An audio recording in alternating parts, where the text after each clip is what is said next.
when you look at it and you look at what's coming in, we have from all over the world, not one group. They're coming in from Asia, from Africa, from South America. They're coming from all over the world.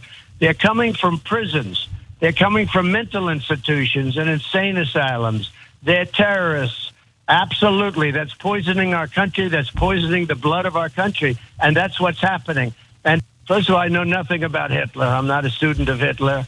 I never read his works. They say that he said something about blood. He didn't say it the way I said it either, by the way. It's a very different kind of a statement.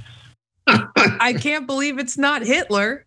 I mean, God, I can't think of a funnier way to address the claim that you plagiarized Hitler by saying, well, I'm not a student of Adolf Hitler. Unprompted, I'm not a student of Adolf Hitler. And doubling down on his racist claims about undocumented immigrants supposedly poisoning the blood of our country.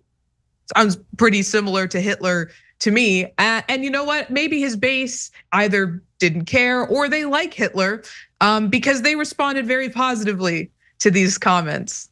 From the Hill, 42% of likely Iowa Republican caucus goers said that former President Trump's recent remarks about immigrants poisoning the blood of the country makes them more likely to support him. 42%, I'm sorry, I can't, 42% of them heard that heard him say, I'm not a student of Hitler, but these people are poisoning the blood of our country. And they were like, hell yeah, I'm gonna support him even harder now. Now, to be fair, 28% of likely Iowa GOP caucus goers said Trump's poisoning the blood comments made them less likely to support him.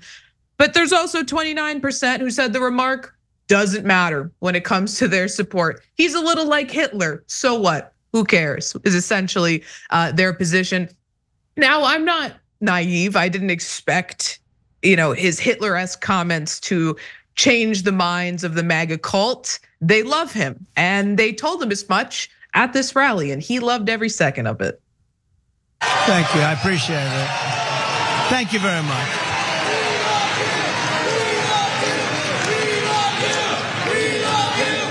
Thank you.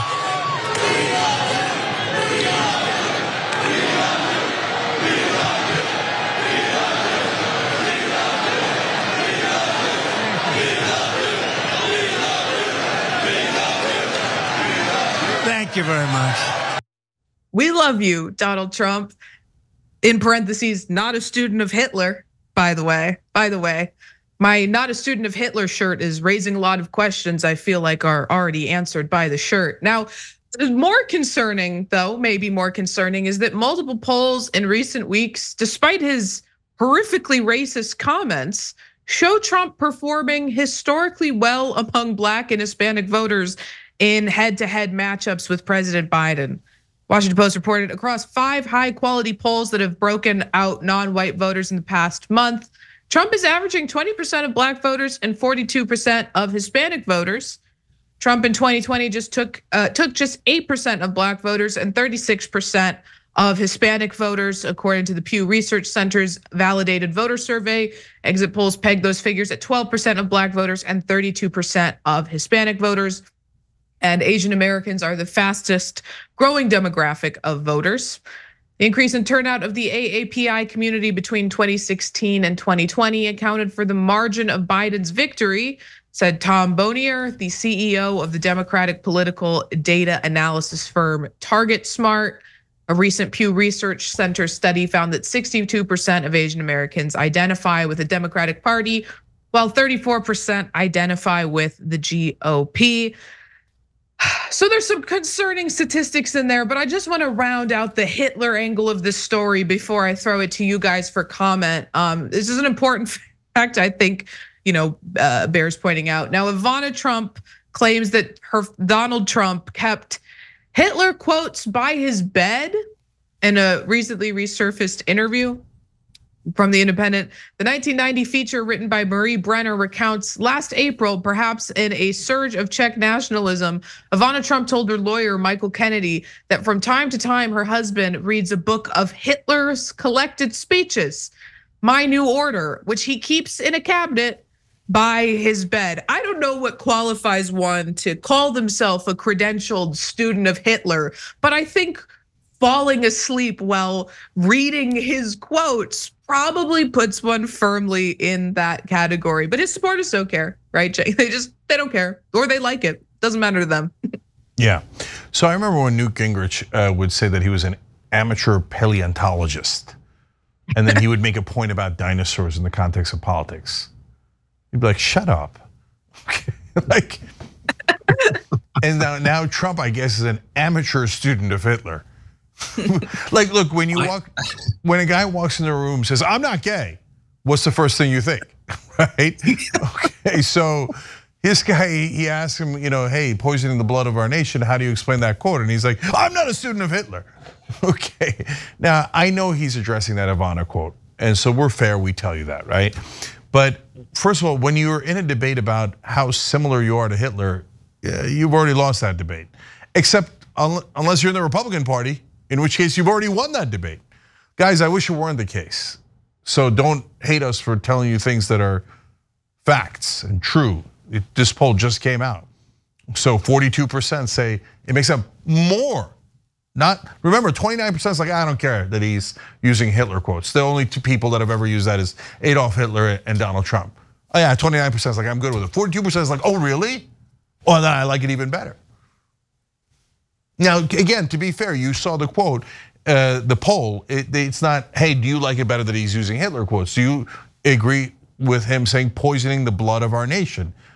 Well, and so who are they asking? Are they asking Asians? Hey, do you think Asians poison the blood of our nation? Are they asking black people? Do you think Africans are poisoning the blood of our nation?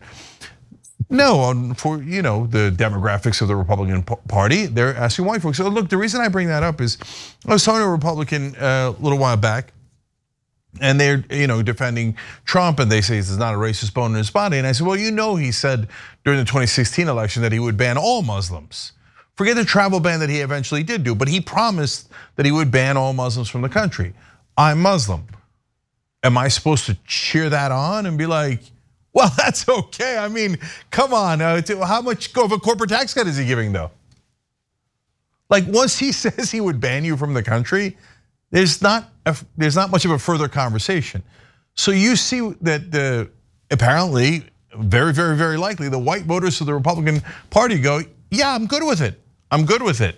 So how am I supposed to join? How's anyone that is in those demographics, in those groups, supposed to join the Republican Party when your standard bearer says that we poison the blood of this country?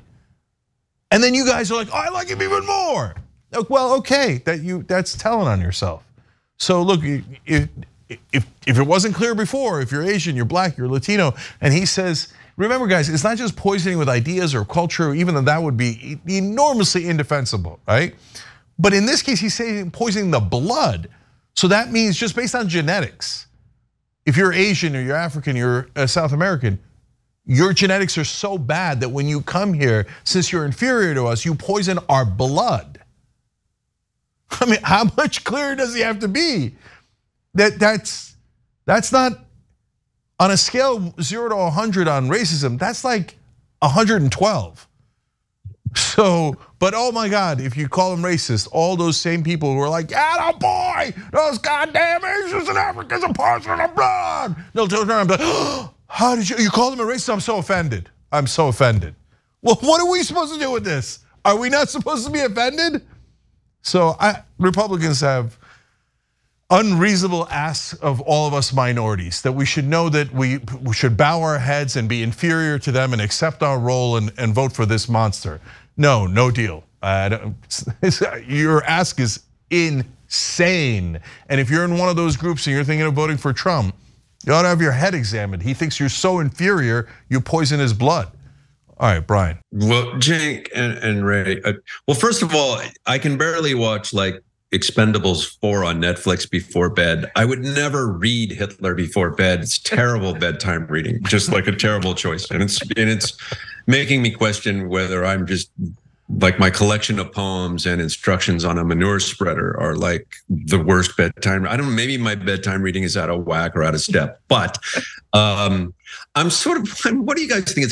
I kind of feel like there's, I remember when the Daily Show started, Kilborn who was the host, Craig Kilborn, he admittedly he was not a political guy. He just didn't really care for politics, and so in the writers' room, jokes were often written at Craig's expense because we would sort of write things that we thought we could get by Craig, and he would say them on the air, and we always thought it was really funny. I feel like that Trump has like writers in a room, but they're all fascists and they're writing things and they'll say, and Ray, you touched on it, it's Hitler-esque. You don't need to quote the guy. You just have to go to the esque part. It's Hitlerish. And you just, and they high five each other, and then they give Trump his speech, and he goes out there and he reads it. And when they hear the poisoning of the blood, they high five each other like the guy said it. It's great. He's kind of like this empty vessel who just says it. So his own, I believe, ignorance of where it comes from, the text of it, is kind of just rooted in his own. I mean, does anyone really think Donald Trump has read Mein Kampf or Nietzsche or Plato? Or, I mean, I'm not to put him in the category of great philosophers, but I'm just saying, like, I doubt he's ever read a book ever. We know this. He was asked, "What is your favorite book?" He said, "The Bible." They said, "What part of it?" I believe Katie Couric asked him, "What part of the Bible?" He said, "I really don't want to say." He's never read anything but articles about himself. I think that's it. But good God, these writers are sort of, are perversely into just creating these dog whistles to his voters. They're picking up on it because I think a lot of them do read, manifestos by various right-wing fascist extremists around the world. Yeah, I think that's a great point. Yeah, look, he said Trump did in an interview, I've never read Mein Kampf, and just like Brian, I thought, well, that's true. Because you remember we used to cover the presidential daily briefings. They had to take it down to one page, put his name all over it, and pictures, so that he would concentrate. Yeah. Maybe Ivana's right that he read some of the speeches if it was like a page long or something, but I think that's the least important part of the story. The most important part of the story is he's like, "You all poison our blood. I hate you, you're the worst." And the Republicans are like, "Yes." Okay, but there's one other funny and ridiculous part. And this is the thing with Republican voters. Every once in a while, like I say, like, "Oh man, I want to reach out to them. We actually agree on higher wages. We agree on corruption in politics, etc." But then they act in such knucklehead ways. I'm like, what am I gonna do with you guys? You guys really believe that that those countries, like random countries in Asia, Africa, said like Kenya and Thailand and Kazakhstan, are getting together and like, "Guys, what do you got mental institution?" "Oh, me too, yeah. We're gonna fly them. We're gonna take all the mental institution and prisoners out. We're gonna fly them to Mexico, and they're mental patients, they don't know what they're doing. We're gonna put them right next to the border and then make them cross the border, and that'll show America." Does any person actually believe that? How maniacal do you have to be to believe something so absurd? No, there are no countries opening up their mental institutions and prisons and sending them to Mexico to cross the border with America. That's nuts. You'd have to be, ironically, you'd have to be in that mental institution to believe that. Yeah, just quickly to add on to what you were saying, Brian, I absolutely agree that it's the writers that are putting those lines in his speeches. He's not writing that. Not that he doesn't believe it. He wholeheartedly believes it, but he's not writing those lines. And I've been covering Trump's speeches at his rallies for years now. And I can tell when he's going off script and starts freestyling, because he's not using phrases like poisoning the blood of our people. He's going on and on about how toilets don't flush like they used to. And he's saying, "You gotta flush 1, 2, 3, 10 times, not me, you." And then the audience cheers at the implication that they take humongous dumps. I'm a little dubious on the using Ivana as a source for something too. Like I'm trying to imagine Trump walking through the house going, "Honey, have you seen my collection of Hitler's speeches? Roy Cohn sent that over and I can't find them anywhere. Can you?" Yeah, they're in the den. I mean, I think this guy is so dangerous because of what he doesn't know. You know, I still believe that the most is that he's willing to buy into anything. He has, you know, look at he's triggered every tripwire in our Constitution, our court, our justice system. Our things are a mess, and that people want to still go down this road with this guy is just unimaginable. If you enjoyed this video, that's because of our members. They make us independent, they make us strong, and they make us honest. Become a member today by hitting the join button below.